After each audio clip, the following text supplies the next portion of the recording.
Angkatan bersenjata Yaman kembali menargetkan kapal-kapal berafiliasi Israel di Laut Merah dan Laut Arab pada Minggu 16 Juni. Adapun salah satunya merupakan kapal perusak Amerika Serikat dan dua lainnya melanggar peraturan dengan masuk ke pelabuhan Palestina yang diduduki Zionis. Serangan itu mengakibatkan ketiga kapal berafiliasi Israel rusak parah. Dikutip dari Al-Mayadinet, hal itu disampaikan oleh juru bicara Houthi Jenderal Yahya Sari. Ia mengatakan pejuang Houthi menargetkan 3 kapal dengan rudal balistik. Operasi pertama, kapal perusak Amerika Serikat di Laut Merah dihujani dengan beberapa rudal balistik Houthi.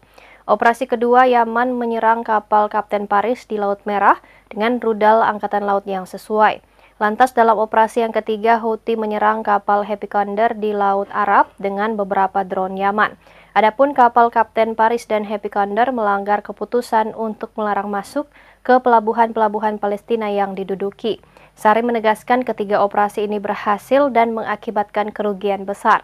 Ia memperingatkan bahwa angkatan bersenjata Yaman akan terus menargetkan kapal Amerika Serikat dan Inggris untuk membela warga Palestina. Kekuatan tempur Israel kian menyusut di tengah perangnya di Gaza, Palestina.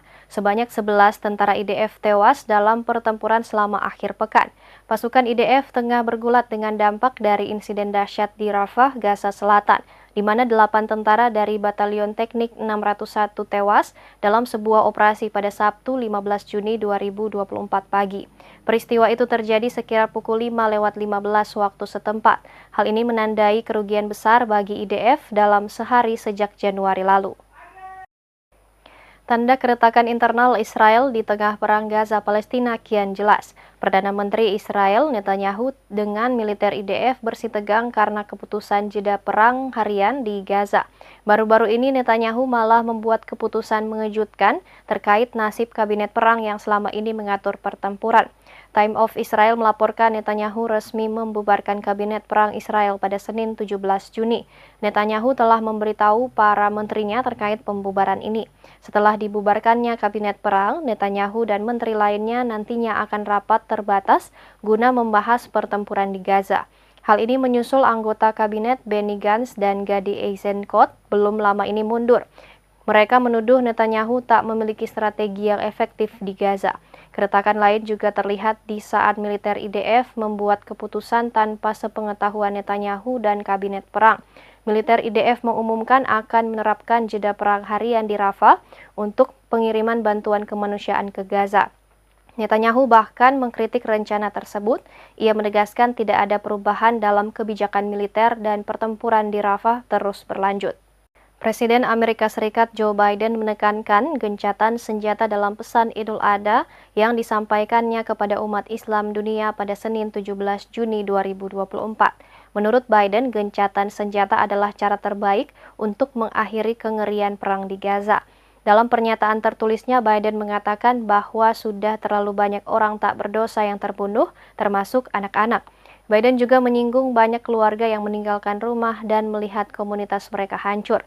Lebih lanjut, Biden meyakini proposal gencatan senjata 3 fase yang diajukan Israel pada Hamas dan didukung oleh Dewan Keamanan PBB adalah cara terbaik untuk mengakhiri penderitaan di Gaza. Selain gencatan senjata di Gaza, Biden juga menekankan pentingnya penyelesaian konflik di Sudan dan upaya penganiayaan terhadap umat Muslim di Myanmar dan Cina. Menurutnya, semua orang berhak hidup bebas dari kekerasan dan ketakutan. Biden juga menjanjikan tindakan tegas terhadap Islamofobia di Amerika Serikat.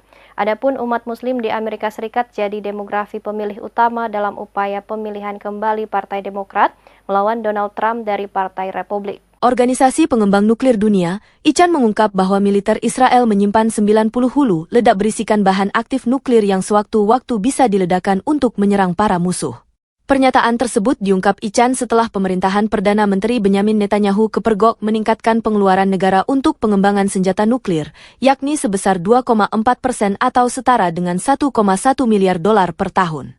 Dengan anggaran tersebut, Israel kini berhasil menempati peringkat ke-8 sebagai negara dengan anggaran pengembangan nuklir terbesar di dunia, mengungguli anggaran pengembangan nuklir Korea Utara. Baca juga, stres hadapi perang, tentara Israel bunuh diri usai pulang bertugas dari Gaza. Dengan bengkaknya anggaran militer untuk pembelanjaan dan pengembangan nuklir, menandai ambiguitas Israel untuk memperluas kepemilikan senjata nuklirnya. Senada dengan Ichan, Lembaga Nuklear Triad Initiative yang dikelola Direktur Federasi Proyek Informasi Nuklir Ilmuwan Amerika, Christensen dan rekannya, Matt Korda, mengungkap bahwa saat ini Israel memiliki 90 hulu ledak nuklir. Dalam data yang dirilis Lembaga Nuklear Triad Initiative, hulu ledak nuklir Israel terbagi ke dalam 3 platform peluncuran yang berbeda yakni 50 hulu ledak berbasis rudal, 30 hulu ledak berbasis bom udara ke darat dan 10 hulu ledak berbasis rudal kapal selam. Selain untuk menyerang para musuh, menurut kabar yang beredar senjata nuklir digunakan militer Israel untuk menyerang wilayah Gaza yang dihuni jutaan pengungsi Palestina. Penggunaan senjata nuklir sebenarnya telah lama dipakai militer Israel. Sekretaris Dewan Strategis Hubungan Luar Negeri Iran bahkan memperingatkan bahwa ancaman pejabat Israel untuk menggunakan senjata nuklir akan mengubah persamaan keamanan di Asia Barat karena akan mendorong negara lain untuk merevisi doktrin nuklir mereka. Hulu ledak yang dapat diangkut melalui jet tempur Israel diperkirakan bisa mencapai 5,4 ton. Jumlah nuklir ini diperkirakan dapat menyebabkan ledakan besar hingga orang-orang di radius 89,6 m akan terkena radiasi termal yang sangat panas yang mengakibatkan luka bakar derajat 3. Dengan kekuatan tersebut, bom nuklir Israel diproyeksikan setara dengan 2 kali kekuatan bom nuklir Amerika Serikat yang dijatuhkan di Hiroshima, Jepang pada tahun 1945 silam.